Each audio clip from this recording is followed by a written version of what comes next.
Hello student, स्वागत आपका। मैं हूं अनिल। आज बात करते हैं जॉन गॉल्सवर्दी के one of the greatest play the silver box की। ईजीटी के पॉइंट ऑफ व्यू से काफ़ी इंपॉर्टेंट है। कई सारे क्वेश्चंस इससे बनते हैं। इसकी थीम जो कि अक्सर पूछी जाती है, कैरेक्टर्स के बारे में, और जो यहाँ पे जो डिस्क्रिप्शन दिखाया गया है कि किस तरह से एक भेदभाव किया जाता है अमीरों गरीबों के बीच में, जो कि पहले से भी होता रहा है, आज भी हो रहा है। इसके बारे में बात करता है ये प्ले। सिग्निफिकेंट बातें इस प्ले की ये हैं कि जॉन गॉल्सवर्दी करीब 10 साल से राइटिंग फील्ड में थे। 10 साल से वो नॉवेल्स लिख रहे थे, लेकिन 1906 में उन्होंने पहला अपना नाटक लिखा। ये जो उनका प्ले है, ये उनका पहला प्ले है, द सिल्वर बॉक्स। तो अगर क्वेश्चन आता है कि which is his first play, तो answer is the silver box. 10 साल से नॉवेल्स लिखने के बाद जब उन्होंने ये लिखा, तो it was a great Trump. बहुत ज़्यादा ये सफल हुआ। काफ़ी उनको अपलॉड मिला कि काफ़ी अच्छे, बहुत इसकी जो क्वालिटी थी, स्टाइल था, नेचुरलिस्टिक मेथड था, उससे बहुत ज़्यादा लोग प्रभावित हुए। और इसकी सफलता से इंस्पायर होकर गॉल्सवर्दी ने अपना पूरा ध्यान केंद्रित कर दिया प्ले राइट की तरफ। पहले वो नॉवेल्स की तरफ भी थे, लेकिन फिर उन्होंने सारे ध्यान अपना नाटकों की तरफ लगा दिया। एक से बढ़कर एक, जैसे चाहे जस्टिस हो, स्ट्राइफ हो, स्कैप हो, स्किन गेम, बहुत सारे प्ले उन्होंने इसके बाद लिखे। वो सारे इसके बाद ही आए, क्योंकि पहला प्ले था। थीम की बात कर ली जाए, तो जो लॉ है, और लॉ किस तरह से गरीबों को कुचलता है और अमीरों को और पावरफुल लोगों को सपोर्ट करता है, ये बताया गया है इस प्ले में। हाईलाइट है इस प्ले की जो हिपोक्रेसी है लोगों की, इक्वालिटी के नाम पे, जो कानून की इक्वालिटी के नाम पे जो ढोंग है, उसको हाईलाइट किया है जॉन गॉल्सवर्दी ने। हिंदी में इसका हम सारांश देख लेते हैं। बात करते हैं पहले इनके कैरेक्टर्स की। तो कैरेक्टर्स में जॉन बार्थविक, जो कि एक बहुत ही इन्फ्लुएंशियल और पावरफुल व्यक्ति होता है, और मेंबर ऑफ पार्लियामेंट भी हैं ये मौजूदा। और कह सकते हैं कि जो पावरफुल क्लास है सोसाइटी का, उसको ये रिप्रेजेंट करता है। ये दिखाता तो ऐसा है कि जैसे कि ये बहुत लिबरल है, लेकिन जब बात आती है रेपुटेशन की अपने परिवार की, तब ये चाहे किसी भी ढंग से, बाय हुक और बाय क्रुक, जैसे भी हो, बस अपना सम्मान बचाना है। सामने वाला चाहे कहीं भी जाए, हमारे पैरों के तले कुचल के रह जाए, कोई फर्क नहीं पड़ता। ये इसकी थिंकिंग होती है जॉन वार्थविक की। जैक वार्थविक इनके बेटे हैं, एक अमीर बाप की बिगड़ी हुई औलाद, जिस तरह से कहा जाता है। ये इनके बेटे हैं, और बहुत ही ज़्यादा ड्रिंकिंग, और जो एक कल्चर होता है, मॉडर्न कल्चर आजकल चल रहा है कि ऐशबाजी करना टाइप, ये उनका बिहेवियर है। और इनके शुरुआत बिहेवियर से ही प्ले की जो मेन थीम टोन है वो सेट होती है। पूरी तरह से ये इरेस्पॉन्सिबल और केयरलेस इंसान है, लेकिन ठीक है, एक अमीर बाप की औलाद है, सब चलता है इनके लिए, सब जायज़ है। इस टाइप की थिंकिंग जो हिंदी फिल्मों में दिखाया जाता है कि अमरीश पुरी हैं तो उनका बेटा कुछ भी करेगा, सब जायज़ है, ठीक उसी तरह से। तो इनको कह सकते हैं कि अमरीश पुरी, और ये उनके बिगड़े हुए बेटे। मिसेस बार्थविक, ये इनकी माँ हैं, जॉन बार्थविक की बीवी। और ये भी अपने पति की जैसी हैं। इनको मन में बहुत सारी बातें ये गरीबों के खिलाफ लेकर के चलती हैं, और इनको बिल्कुल पसंद नहीं आता कि किस तरह से लोग बढ़ चढ़ रहे हैं गरीब। ये बिल्कुल इनको पसंद नहीं है। इनको भी लगता है कि परिवार की रेपुटेशन बची रहे किसी भी कॉस्ट पर। जोन्स, जो कि लगभग 30 साल का व्यक्ति है, और बेचारा अनएम्प्लॉयड है और स्ट्रगल कर रहा है एम्प्लॉयमेंट ढूंढने के लिए, और इसी तरह से ये बैड हैबिट्स में पड़ जाता है, ड्रिंकिंग, गैम्बलिंग, तमाम चीज़ों में। और सिल्वर बॉक्स को यही उठा के ले जाते हैं जैक के घर से, और बाद में यही मेन विक्टिम है इस लॉ सिस्टम जो कि दिखाया गया है। उसके मेन विक्टिम जोन्स ही होते हैं। इनकी बीवी मिसेस जोन्स, ये बहुत अच्छी होती हैं बेचारी, बहुत मेहनत करती हैं, और ये इनके जॉन और जैक के घर पर एक मेड का काम करती हैं। 3 बच्चे हैं, बहुत केयर करती हैं उनकी, बहुत कंपैशनेट हैं अपने बच्चों को, परिवार को लेकर। लेकिन बेचारी अननेसेसरीली बहुत ज़्यादा इनको परेशानियाँ उठानी पड़ती हैं अपने हस्बैंड की वजह से। खैर, हस्बैंड की भी बहुत गलतियाँ नहीं हैं, वो आपको प्ले पढ़ने पर समझ में आ जाएगी। रोपर, जो कि वकील होता है जॉन और जैक का, और ये पूरा सिस्टम के साथ खिलवाड़ करता है, किस तरह से बचा लेता है। स्नो, ये भी एक कैरेक्टर है जो डिटेक्टिव है, जो कि सिल्वर बॉक्स को ढूंढ करके लाता है मिसेस जोन्स के घर से। व्हीलर, जो कि एक मेड है, जो मिसेस जोन्स के साथ काम करती है बार्थविक के घर पे। तो ये मेन कैरेक्टर्स हैं, इनके बारे में मैंने आपको बता दिया है। Now let's begin. Act first का जो सीन फर्स्ट है, ये शुरू होता है जैक जो बिगड़ी हुई औलाद है जॉन बार्थविक की, ये लौट के आते हैं रात की आधी रात के बाद लौट के आते हैं अपने घर पे और पूरी तरह से ड्रंक हैं, एकदम जैसे नहीं कहते हैं बेवड़ा टाइप व्यक्ति हैं, ये लौट के आते हैं रात में पी करके और अपने आप में होश में नहीं है। आते ही अपने गेट पर इनको ताला नहीं दिखता है, चाबी लगाते हैं उसमें नहीं लगती, तो किसी तरह से स्ट्रगल कर रहे होते हैं गेट पर, तभी जोन्स वहीं होता है, वो उनकी मदद करता है इनको घर में एंट्री कराने के लिए। 30 साल का मैं बता चुका हूँ पहले से ही। जैक वार्थविक के हाथ में एक लेडी का पर्स होता है, इसको आपको ध्यान रखना है। रेटिकल एक लेडी का बैग है जिसको ये लेकर आ जाते हैं, उस बैग में एक पर्स भी होता है लाल कलर का जिसको ये लेकर आ जाते हैं, और ये लेडी कौन होती है? इनकी गर्लफ्रेंड जिससे ये लेकर के आ जाते हैं।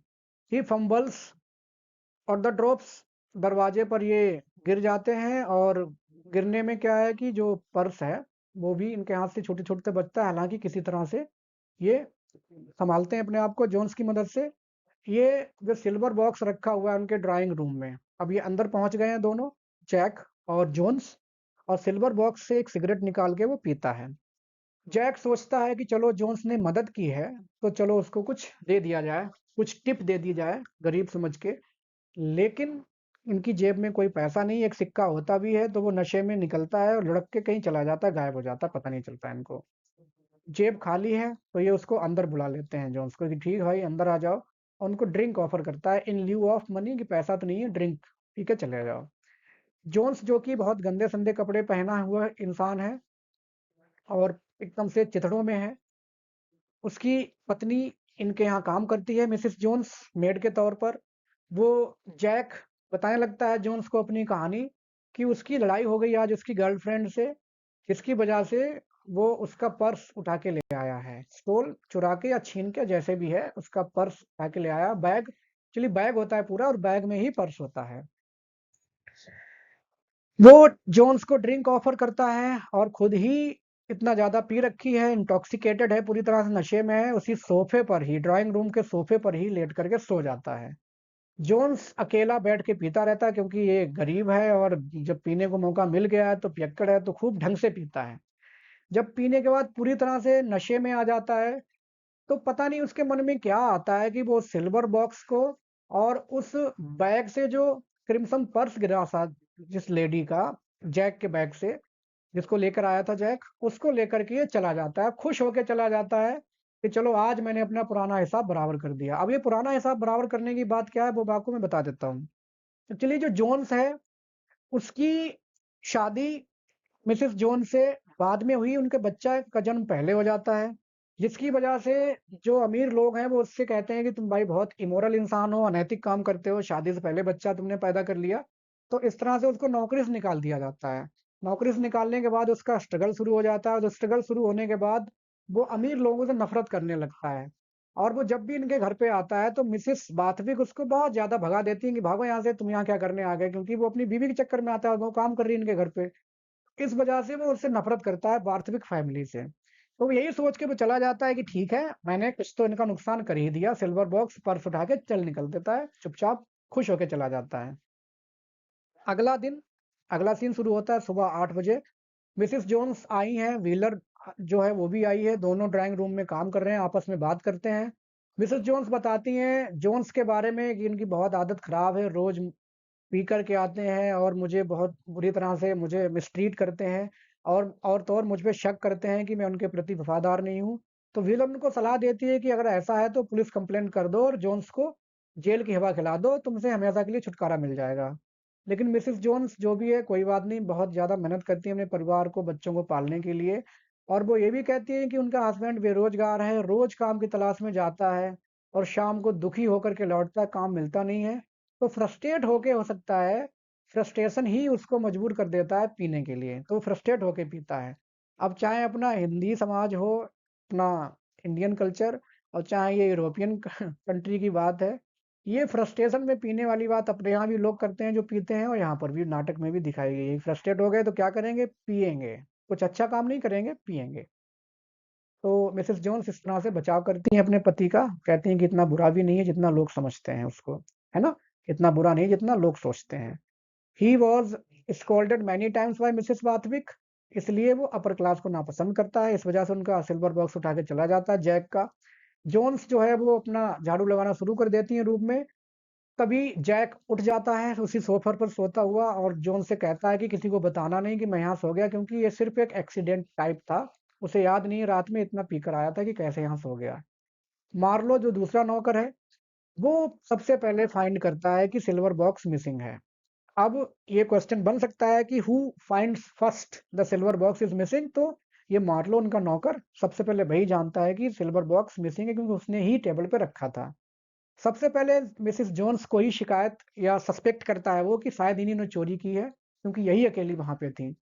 जैक के ओवरकोट में जाके सर्च करता है, लेकिन वहां नहीं मिलता। तो मार्लो बहुत दुखी हो जाता है कि क्या करूं। अब एक्ट फर्स्ट का सीन थर्ड स्टार्ट होता है। इस सीन में हम जॉन बार्थविक और मिसेस बार्थविक के बारे में बात करते हैं। बताया जाता है दोनों 50 साल के ऊपर के हैं, और दोनों का जो पर्सनैलिटी है वो बहुत ही सोबर है, सीरियस, और ऐसा लगता है कि बहुत ही डिग्निफाइड लोग हैं। लेकिन वो सिर्फ दिखावा है, बाहरी आवरण है, अंदर से ये बहुत ज्यादा अच्छे लोग नहीं हैं। दे आर सुपर रिच, जो कि मेंबर ऑफ पार्लियामेंट हैं, तो जाहिर सी बात है सुपर रिच होंगे ही। मिसिस वार्थविक एक न्यूज पढ़ती हैं जिसमें लेबर पार्टी का कोई कैंडिडेट बाई इलेक्शन जो उपचुनाव होता है उसमें जीत गया है, और ये उनको बिल्कुल अच्छा नहीं लगता, क्योंकि लेबर पार्टी ऐसी पार्टी है जो गरीबों का पक्ष रखती है। और ये उनको अच्छा नहीं लगता कि गरीबों का भी विकास हो जाएगा और गरीब जो है अपर क्लास की नकल करने लगेंगे। उनको जेलिसी होने लगती है कि किस तरह से गरीबों में भी एजुकेशन बढ़ती जा रही है। ये बिल्कुल अच्छा नहीं है। ये कहीं ना कहीं अपर क्लास लोगों के लिए खतरे की घंटी है, और जो डिफरेंशिएशन बना हुआ था वो खत्म हो जाएगा, और ये उनको बिल्कुल पसंद नहीं आ रहा है।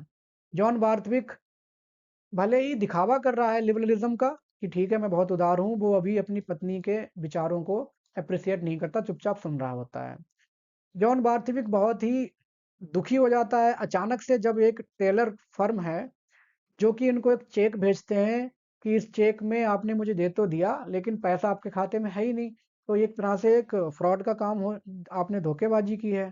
तो जॉन बार्थविक बहुत, क्योंकि ये काम जैक करके आया होता है, तो जॉन बार्थविक अपने बेटे को बुलाता है, उसको बहुत ज्यादा रिब्यूक करता है, बहुत डांटता है कि तुम ऐसे काम क्यों करते रहते हो भाई, हमारी रेपुटेशन का तो ध्यान रखो कम से कम। ये ऐसे काम मत करो, अगर वो फर्म कोर्ट पहुंच जाती तो हमारी पूरी रेपुटेशन जो है वो डिस्ट्रॉय हो जाती है। ऐसे काम मत किया करो, किसी को पैसा देना नगद दे दो, ये उल्टे सीधे काम मत किया करो। और वो किसी तरह से उस मामले को सुलटाता है पैसे दे करके टेलर्स की फर्म को।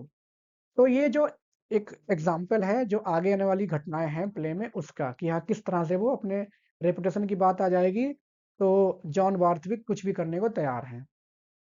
तभी एक लेडी जो कि जैक की गर्लफ्रेंड है वो आ जाती है। डार्क आइज, प्रिटी फिगर, सुंदर है।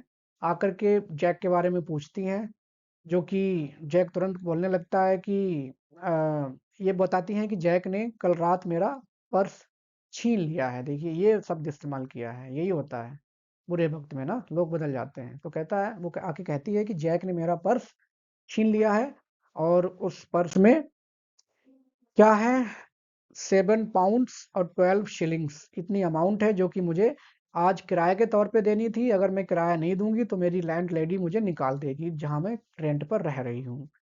जैक बार्थविक को बुलाया जाता है, जॉन बार्थविक बुलाता है उसको कि भाई तुम ऐसा काम क्यों करते हो, फिर से अभी एक मामला सुलटाया, दूसरा मामला तुमने उठा दिया। तो जैक कहता है कि मुझे कुछ नहीं पता, मुझे कुछ याद नहीं है पिछली रात का क्या हुआ था, क्योंकि ये बस मस्ती में थे, पिछली रात का मुझे कुछ नहीं पता। लेडी जोर देती है कि कुछ भी करो, मामला सुलटाओ, क्योंकि मुझे किराया देना है, और अगर ऐसा नहीं हुआ तो मैं पुलिस कंप्लेंट लॉन्च कर दूंगी। धमकी पे उतर आई, लो ऐसा है इनका प्यार। तो जॉन बार्थविक फिर से उसको पैसे देते हैं, 7 पाउंड थे उसकी जगह पे 8 पाउंड दे करके उसको भगा देते हैं कि ठीक है। वो खुश होकर चली जाती है।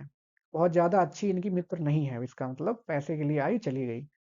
मिस्टर बार्थविक फिर से उसको रिब्यूक करते हैं अपने बेटे को कि भाई क्या है, इतने नीच काम करते हो तुम, और तुम ऐसे लोग जो हो, you are like nuisance for society, समाज के लिए कलंक हो, धब्बे हो तुम। बहुत ज्यादा डांटता है। तो जैक बार्थविक गुस्सा आ जाता है और कहता है कि आपने मामला सिर्फ इसलिए सुलटाया कि क्योंकि आपको अपने सम्मान की चिंता है। ऐसा नहीं कि आपने अपने बेटे के सम्मान की चिंता की हो, आपने इसलिए सुलटाया क्योंकि आपको खुद भी डर सता रहा है कि कहीं अगर मामला उठ जाता तो आपका सम्मान चला जाता। तो जैसे ही जैक वार्थविक ये कहता है तो मिस्टर वार्थविक को एम्बेरसमेंट फील होता है कि अरे इसने तो पोल खोल दी, है ना? क्योंकि बाप बेटा कुछ छिपा तो है नहीं।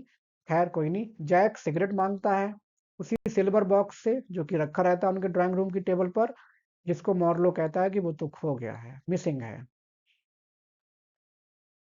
तो जैसे ही मिस्टर वार्थविक सुनता है कि अरे मिसिंग है, चोरी हो गई, वो उसे बहुत शॉक लगता है कि अरे हमारे घर में चोरी, मतलब इतनी हिम्मत किसकी हो गई, एक member of parliament powerful rich इंसान के घर में ऐसे, ये किसकी हिम्मत हो गई। तो इस घटना को पूरी तरह से इन्वेस्टिगेट करने का वो डिसीजन लेता है कि ठीक है देखता हूँ कहाँ किसने चोरी की है। और जब वो सुनता है कि मिसिस जोन्स अकेली थी उस ड्राइंग रूम में, अकेली थी, तो उसको ही सबसे पहले बुलाता है और बुला करके क्रॉस क्वेश्चनिंग करने लगता है। ना केवल अभी प्रेजेंट सिचुएशन की बल्कि उनके पास्ट की सिचुएशन के बारे में भी बात करने लगता है कि कैसे जिंदगी तुम्हारी थी, अब कैसी चल रही है, क्या तमाम बातें। तो वो बताती हैं अपने पास्ट के बारे में कि उनकी शादी एक बच्चा पैदा होने के बाद हुई है दोनों की, जिसकी वजह से जोन्स को नौकरी से निकाल दिया गया। लोगों ने कहा कि ये बहुत ही इमोरल व्यक्ति है और इसी वजह से वो बेचारा आज भटक रहा है, ये बैड एग्जाम्पल माना गया लोगों के द्वारा। और इस वजह से वो ड्रिंकिंग में एडिक्टेड हो गया, ड्रिंक करता है और बेचारा परेशान रहता है, और हम दोनों बहुत ही वैसी लाइफ जी रहे हैं, बहुत मेहनत करनी पड़ रही है किसी तरह से, कई बार तो मेरे पास खाना भी नहीं होता है बच्चों को देने के लिए, 3 बच्चे हैं इनके। तो सिल्वर बॉक्स के बारे में जब बात आती है तो वो कहती हैं कि मुझे नहीं पता, मुझे तो पता भी नहीं है कि वो है कहाँ और किसने चुराया, मुझे नहीं पता, मैं इनोसेंट हूँ। और ये बात सही भी है, बेचारी इनोसेंट ही है। एक्ट सेकंड सीन फर्स्ट यहाँ से शुरू होता है। इस सीन में जो उनकी गरीबी है जोन्स परिवार की, उसके बारे में बताया गया है कि उनका हस्बैंड, पहले से ही आपको मैं बता चुका हूँ, बार बार दोहराने से कोई मतलब नहीं है, अनएम्प्लॉयड है और बहुत दुखी है इस तरह से। दूसरी तरफ जो ऑन द कंट्रेरी जो वास्तविक फैमिली है वो सुपर रिच है, पावरफुल है, रिस्पेक्टेड है, और उनकी सिंपैथीज जो पुअर लोगों के लिए हैं वो सिर्फ दिखावे वाली हैं, होलो मतलब खोखली हैं। एक सेकंड सीन सेकंड में बताते हैं कि जो वार्थविक की सो कॉल्ड लिबरलिज्म है इसकी बात की गई है। मिसेस वार्थविक फिर से वही सारी बातें जो पहले न्यूज पढ़ती हैं जीत की किसी लेबर क्वालिटी पार्टी के व्यक्ति की, फिर से वही बात करती हैं कि जो गरीबों की जो प्रोग्रेस हो रही है वो उनको पच नहीं रही है। She hates that poor class people also have started showing airs in behaviour, की उनका बिहेवियर सुधर रहा है, पढ़ाई लिखाई बढ़ रही है, तो ये उनको पसंद नहीं आती, वो बहुत बुरा महसूस कर रही हैं। इस सीन में जो बताती हैं कि इवन जो मेड्स हैं वो भी आजकल के कानून का सहारा लेने लगी हैं, जो कि गलत है, मतलब उनकी जागरूकता बढ़ रही है जो उनको पसंद नहीं आ रही है।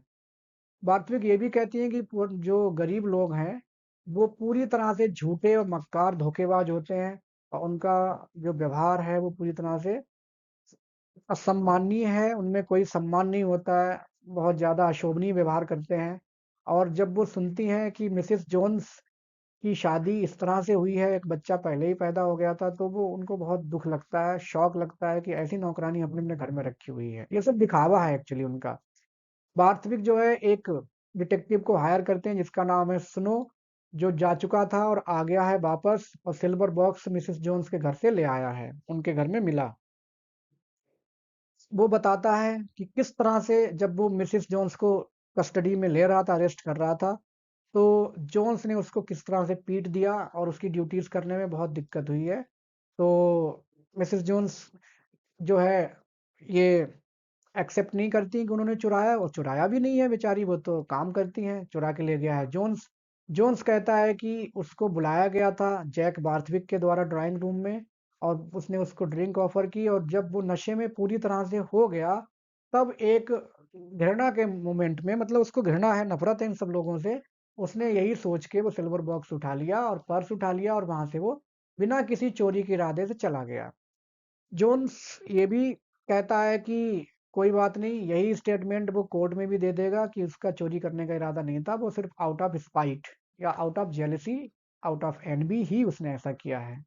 मिसेस वार्थविक को अभी पूरी बात नहीं पता होती अपने बेटे के लेडी के पर्स को चुराने वाली, तो वो कहती हैं कि जोन्स जो है वो गुंडा है और ऐसे लोग परिवार में अपने यहाँ आने के लायक नहीं है, समाज में जीने के लायक नहीं है, इनको क्यों बुलाया जाता है, ऐसा मतलब बहुत गलत है, गुंडा है, इसको अच्छी सजा मिलनी चाहिए। दूसरी तरफ मिस्टर वार्थविक, जिनको पूरी बात पता है, तो वो मतलब यही सोचते हैं कि क्या होगा। और जो मिसेस वार्थविक हैं, वो अपने बेटे के इन्वॉल्वमेंट से अभी भी अनभिज्ञ हैं। वो चाहती हैं कि जोन्स को एक तगड़ी लंबी सजा दी जाए, long punishment, stern and long punishment दिया जाए। जैसे कि सिर्फ पर्स चुराने के लिए मान के चलो इनकी चले तो फांसी लगवा दें कि हाँ, बहुत अच्छी बनती हैं खुद को, और ये इतना गुंडा है, इसने आके हमारे घर में चोरी की तो फांसी लगा दो, इस टाइप सोचती हैं। स्नो जो है मिस्टर वार्थविक को बताता है कि अगर आप कंप्लेंट वापस भी ले लेते हैं तब भी फर्क नहीं पड़ेगा, क्योंकि जो भी है वो, उसने मुझ पर असॉल्ट किया था, आक्रमण किया था, उसका केस तो चलता ही रहेगा। क्योंकि मिस्टर वार्थविक डर रहे होते हैं कि अगर मामला कोर्ट पहुंचा तो वो लेडी के पर्स को चुराने वाली बात भी उठ जाएगी और मेरे बेटे की बदनामी होगी, मेरी बदनामी होगी। तो स्नो कहता है कि अब तो कुछ नहीं हो सकता, क्योंकि जो असॉल्ट उसने मुझ पे किया है, आक्रमण जो किया है, वो उसका केस तो मैं करूंगा ही करूंगा। इस सीन में जो मिस्टर वार्थविक हैं वो गरीबों के प्रति सिंपैथीज, जोन्स के प्रति सिंपैथीज दिखाते हैं। स्नो कहता है कि आप कोई सिंपैथी मत दिखाओ, आप तो बस एक वकील जो है हायर कर लो, क्योंकि केस जो है लंबा चलेगा, और चलने दो उसको। मिस्टर वार्थविक दुखी हो जाते हैं, डर भी जाते हैं, डिसअपॉइंटेड एंड अफ्रेड, कि उनको लगता है कि अब जोन्स जो है पूरा जो स्कैंडल है, जो आ, मामला है, वो उसको उठा देगा कि उसने पर्स नहीं चुराया, पर्स तो जैक चुरा के लाया था, तभी तो मुझे मिला, मैं तो लेडी के पास गया नहीं, लेडी के पास कौन गया था, जैक। तो इस तरह से उसका बेटा जो है बर्बाद हो जाएगा। न्यूज़पेपर है इस चीज को खूब अच्छे से हाईलाइट करेंगे कि कितना शर्म वाला काम किया है उस जैक वार्थविक ने, जो कि एक एमपी का बेटा है। उसकी reputation will suffer a lot, उसकी रेपुटेशन नष्ट हो जाएगी, सम्मान उसका दांव पर है। मिसेस वार्थविक को इस बात का आश्चर्य होता है कि ऐसा क्या है, उनके पति इतना एम्बेरस क्यों फील कर रहे हैं, क्यों नहीं शिकायत करना चाह रहे हैं। लेकिन जैसे ही उनको पता चलता है पूरी बात कि क्या क्या हुआ था उस रात, कि यहाँ किस तरह से जैक वो चुरा के लाया और वहां से जैक से जोन्स लेकर चला गया, तब उनको भी बुरा लगने लगता है, वो भी डर जाती हैं कि अरे अरे अब क्या होगा, अब क्या होगा। और वो भरोसा ही नहीं करती पहले कि उनका बेटा ऐसा करेगा भी, वही फिल्मों वाली बात कि उनका बेटा तो बहुत अच्छा है, उसने आज तक कभी ऐसा कुछ किया ही नहीं। मिस्टर बार्थविक डर से कांपने लगते हैं कि जरूर ही उनका भंडाफोड़ हो जाएगा, ऐसा वो सोचते हैं। कि उन्होंने ये उम्मीद नहीं की थी जब उन्होंने स्नो को हायर किया था कि जाकर के पता करो सिल्वर बॉक्स का, तो उन्होंने ये उम्मीद नहीं की थी कि ऐसा होगा। अगर ऐसा पता होता तो वो शायद ऐसा नहीं करते। तुरंत ही वो एक वकील रोपर को हायर करते हैं, जिसका नाम रोपर है, और वो कहता है कि पूरा मैटर इसको सॉल्व कर देगा। मिस्टर वार्थविक मिसेस वार्थविक पागल हो चुकी हैं उस गम में कि उनका बेटे ने ऐसा किया, अभी भरोसा नहीं है। वो रोपर को सब कुछ गलत तरीके से बताने लगती हैं, कभी कुछ बड़बड़ाती हैं, कभी कुछ बड़बड़ाती हैं, लेकिन मिस्टर वार्थविक उसको रोकते हैं कि नहीं नहीं ऐसा मत बोलो, और वो पूरी बात सही से रोपर को बताते हैं। जैक को समझाया जाता है रोपर के द्वारा, उसके पेरेंट्स के द्वारा, कि तुम्हें कुछ नहीं कहना है, तुम्हें सच नहीं बताना है, सच्चाई छिपानी है कोर्ट में, तुम्हें बस इतना कहना है, I don't remember anything at all, मुझे कुछ नहीं पता, मैं तो बस नशे में था, या नशे भी नहीं बताना, मुझे भूल गया जो भी था, ऐसे बताना है। मिसेस वार्तिक रोपर को बताती हैं कि जोन्स जो परिवार है, ओवरऑल दोनों के लिए लिखा है ये, कि वो पूरी तरह से भ्रष्ट हैं नैतिक रूप से, और उनकी भ्रष्टाचार, जो नैतिक भ्रष्टाचार है, शादी से पहले बच्चा, ये सब, ये इसका मामला उठा देना कोर्ट में। तो रोपर कहता है अरे अरे इनका कोई काम नहीं है कोर्ट में, आप तो पागल हो गई हो। जब वो चला जाता है तो दोनों वार्थविक्स, मिसेस और मिस्टर, बात करने लगते हैं, और दोनों एक दूसरे को एक्यूज करते हैं कि तुमने रोपर को ये बता दिया, तुमने ये बता दिया, छोटी छोटी बातें बता दी। खैर कोई बात नहीं, जब वो बात कर रहे होते हैं तभी उनको एक बच्चे के रोने की आवाज आती है। मार्लो बताता है कि वो बच्चा मिसेस जोन्स का सबसे छोटा वाला बच्चा है, जो अपनी माँ को देखने यहाँ आया था, क्योंकि उसकी माँ यहाँ काम करती है।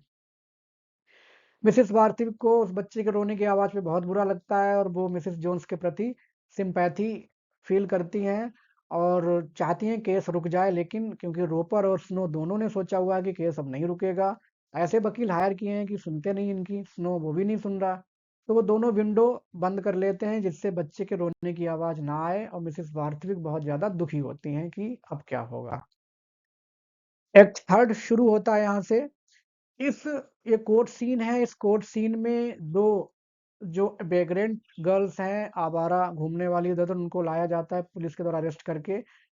इंग्लैंड में जो आवारागर्दी है और भीख मांगना, ये दोनों क्राइम है, तो इसकी वजह से दोनों पकड़ के लाई गई हैं, उनको पुलिस कस्टडी में भेज दिया जाता है।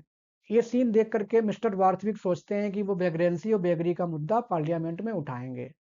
फिर जोन्स बुलाए जाते हैं, दोनों मिस्टर और मिसिस, और मिस्टर वार्थविक रोपर को इंस्ट्रक्ट करते हैं कि कुछ भी हो जाए, वो क्रिम्सन पर्स वाला, जो लेडी के पर्स वाला मामला है, वो नहीं उठना चाहिए, क्योंकि अगर वो मामला उठ गया तो मैं और मेरे बेटे दोनों का सम्मान जो है नष्ट हो जाएगा। तो करीब 1 सप्ताह हो चुका होता है जोन्स को अरेस्ट किए हुए, वो पुलिस कस्टडी में रह रहा होता है। अब ये मामला सुन रहा है, केस की सुनवाई शुरू हुई है। तो मार्लो सबसे पहले बुलाया जाता है, वो उसको बताता है कि कैसे-कैसे उसने सिल्वर बॉक्स टेबल पे रखा था और उस रात ऐसा-ऐसा हुआ और सुबह वो गायब हो गया, मिसेस जोन्स आई थी तब से गायब हो गया। फिर स्नो आकर के बताता है कि कैसे उसने जाकर के मिसेस जोन्स के घर से और जोन्स के कोट पॉकेट से वो सिल्वर बॉक्स पाया है, और सिल्वर बॉक्स को पाने के बाद जब उसने जोन्स मिसेस जोन्स को अरेस्ट करने की कोशिश की, तो जोन्स ने उसको असॉल्ट कर दिया, मारा पीटा, जो कि गलत था, जब मिसेस जोन्स को कस्टडी लेने की कोशिश कर रहा था। उनकी लॉजिंग जहाँ वो रहते हैं उसका नाम क्या है? मर्थर स्ट्रीट। याद रखना, कई बार ऐसे क्वेश्चन पूछ लेते हैं। मर्थर स्ट्रीट जहाँ ये दोनों रहते हैं, मिसेस जोन्स और मिस्टर जोन्स। जोन्स इस बात को मानता है कि हाँ, ये उसका क्राइम जो है वो स्टीलिंग का वो उसने किया है, और ये भी बताता है कि कैसे-कैसे वो बुलाया गया और कैसे ड्राइंग रूम में उसने शराब पी, शराब पीने के बाद इन अ मोमेंट ऑफ रिसेंटमेंट में, ये बात कई बार वो प्ले में आई है, इसलिए मैंने कई बार यहाँ मेंशन भी की है। आप पढ़ सकते हैं कि हाँ, किस तरह से उसने वो चुराया था, और वो चुराने का उसका पूरा इरादा नहीं था। और असॉल्ट की बात है, तो वो इसलिए किया था क्योंकि उसने जोर दिया था कि भाई चोरी मैंने की है। फिर भी वो उसकी बीवी को पकड़ के ले जा रहा था, तो उसकी अपनी बीवी के सम्मान के लिए उसने उसको पीटा, और ये कन्फेस भी कर लेता है कि हाँ, ये मेरी गलती है। मिसेस जोन्स कोर्ट को बताती हैं कि उनका पति, क्योंकि खाली पेट था उस दिन, खाने के लिए हमारे पास ढंग से पैसा नहीं है, हम बहुत गरीब हैं, तो उस पे नशे का कुछ ज़्यादा असर हो गया था, जिसकी वजह से उसने नशे में या थोड़ी बेहोशी के में ये सारा काम कर दिया। तो ये उसका चोरी करने का इरादा नहीं था, ये बात सच भी है। जोन्स का ऐसा चोरी करने का इरादा नहीं था, वो सिर्फ नशे में ही उसने आउट ऑफ जेलसी ये कर डाला। फिर वो आगे ये भी कहती हैं कि जोन्स ने इससे पहले आज तक कभी कुछ नहीं किया है, तो ज़ाहिर-सी बात है, जब कभी कोर्ट कोई सज़ा सुनाता है तो पुराना बैकग्राउंड भी देखते हैं कानून वाले कि हाँ, इससे पहले इसने कोई क्राइम किया है कि नहीं किया।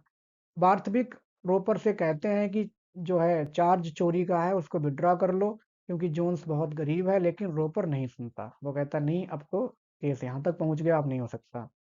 जब जॉन से पूछा जाता है तो वो कोर्ट को पूरी बात बताता है कि किस तरह से उस रात वो गया और कैसे उसने इसके साथ जो है दारू पी, और कैसे यहाँ से वो सिल्वर बॉक्स लेकर के चला गया। और वो ये भी बताता है, जैक का जब नंबर आता है तो जैक कहता है कि मुझे कुछ नहीं पता, जो कि जैसे कि रोपर ने उसको बताया था, वो कहता है कि मुझे कुछ नहीं पता और झूठी कहानी बताता है। जोन्स पूरी बात जैक को रिमाइंड करने की कोशिश करता है कि तुम एक लेडी का पर्स लेके आए थे, है ना? लेकिन रोपर जैसे ही सुनता है कि जोन्स बताने वाला है, उस पोल खोलने वाला है, तो उसको रोक देता है, इंटरवेंस बीच में दखलंदाजी कर देता है और जोन्स को बोलने नहीं देता, उसकी बात दबा देता है, बहुत चालाकी से। ये यहाँ पे बहुत ही शातिर तरीके से उसकी जोन्स की बात को दबा देता है कि वो ना कह पाए पर्स वाली बात। स्नो कन्फर्म्स करता है कि 6 पाउंड्स एंड 12 शिलिंग्स जो है वो पाए गए थे जोन्स की पॉकेट से, जो कि उस पर्स में थे, और वो पर्स जोन्स के पास मिला था। जोन्स मजिस्ट्रेट से कहता है कि एक बार जैक से पूछो तो कि वो पर्स आया कहाँ से था, कि उसने लेडी का पर्स क्यों लिया, एक बार आप पूछिए। लेकिन रोपर फिर से बीच में टोक देता है और मजिस्ट्रेट से पूछता है कि बस साहब, अगर पूछताछ हो गई हो तो कि हम जैक को विटनेस बॉक्स से नीचे उतार लें। ये भी एक चालाकी है कि जितनी देर रहेगा तो जोन्स चिल्लाता रहेगा। जोन्स हालांकि चिल्लाता रहता है, परसिस्ट करता रहता है कि जैक ने वो लेडी का पर्स चुराया था, और लेकिन उसकी बात को दबा दिया जाता है, उसका क्वेश्चन पास ओवर कर दिया जाता है, और ट्रुथ जो है वो छिपा रहता है, सच्चाई पूरी निकल के नहीं आती। और वही जो सिल्वर बॉक्स की चोरी है वो हाईलाइट की जाती है, और पूरी तरह से जोन्स को अपराधी ठहरा दिया जाता है, और पर्स की बात छिपी रह जाती है। लास्ट में जो जजमेंट जज देता है वो ये कहता है, मजिस्ट्रेट, वो कहता है ठीक है, मिसिस जोन्स के प्रति सिंपैथी दिखाता है, वो कहता है कि आपको अपने पति की वजह से बेकार में इतना सहना पड़ा और आप आज़ाद हो, आपकी गलती नहीं है।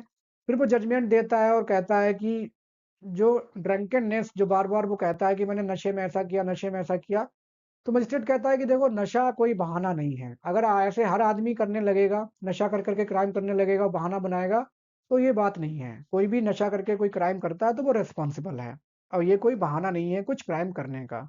और वो उसको 1 महीने के कठोर कारावास की सज़ा सुना देता है, वो भी परिश्रम के साथ।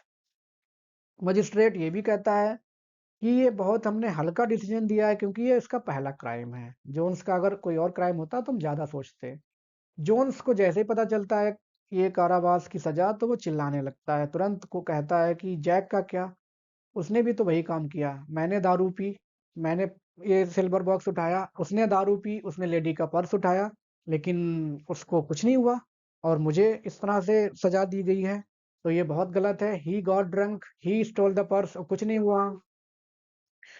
तो वो यही कहता है कि भाई सारे दोनों काम एक जैसे हैं। मैंने पी, मैंने पर्स ये उठाया, उसने पी, उसने भी पर्स उठाया, लेकिन सजा सिर्फ मुझे मिली है। इसको आप जस्टिस कहते हो? Call this justice? Is this justice? बहुत टॉन्टिंग वे में कहता है, लेकिन कोई भी उसका नहीं सुनता है।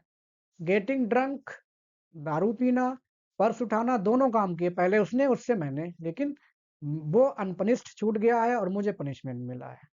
कोर्ट जो है वो एडजर्न हो जाता है लंच के लिए। रोपर मीडिया से जाकर के कहता है कि कुछ भी ऐसा नहीं लिखना है जिसमें वार्थविक के सम्मान की बात हो, उनके सम्मान पे चोट पहुंचे, ऐसा तुम्हें कुछ नहीं कहना है, ध्यान रखना।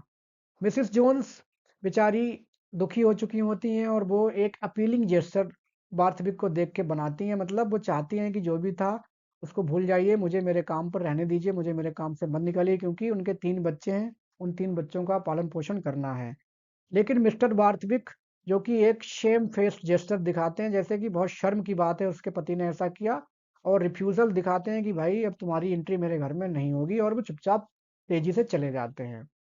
कुल मिला के जो अभी तक वो लिबरल दिखा रहा था अपने आप को कि हाँ गरीबों के प्रति दया, ये वो सब दिखावा था, क्योंकि जब मौका आया तभी उसने अपना असली रूप दिखा दिया। उसकी नीचता, मीननेस मतलब उसकी नीचता, तुच्छता, हिपोक्रेसी मतलब ढोंग यहाँ पर पूरी तरह से दिखाई जाती है लास्ट सीन में, कि जिस तरह से वो अपनी पीठ मिसेस जोन्स की तरफ कर देता है, बेचारी उस सिचुएशन में कि पति को जेल हो गई है, 3 बच्चे, नौकरी जो करती थी मेड की वो भी निकल गई। तो कुल मिला के ये लास्ट में पूरी तरह से उसका जो मास्क था, जो छद्म कह सकते हैं, छद्म आवरण था इस दया का या उदारता का, वो हटा दिया गया है। मिसेस जोन्स बेचारी उसको देखती, खड़े खड़े होके देखती रहती हैं और वो चला जाता है। और इस तरह से लॉ जिसने जो करना था कानून ने वो कर दिया, मतलब गरीब, the poor has a poor man has been crushed by the law and the rich has been set free. तो ये इस प्ले की थीम थी और ये थी समरी जो कि मैंने आपको बताई है। उम्मीद है आपको समझ आई है। आप चैनल को लाइक, सब्सक्राइब, शेयर कर सकते हैं। मिलते हैं इनके किसी नेक्स्ट प्ले में। Thanks for watching.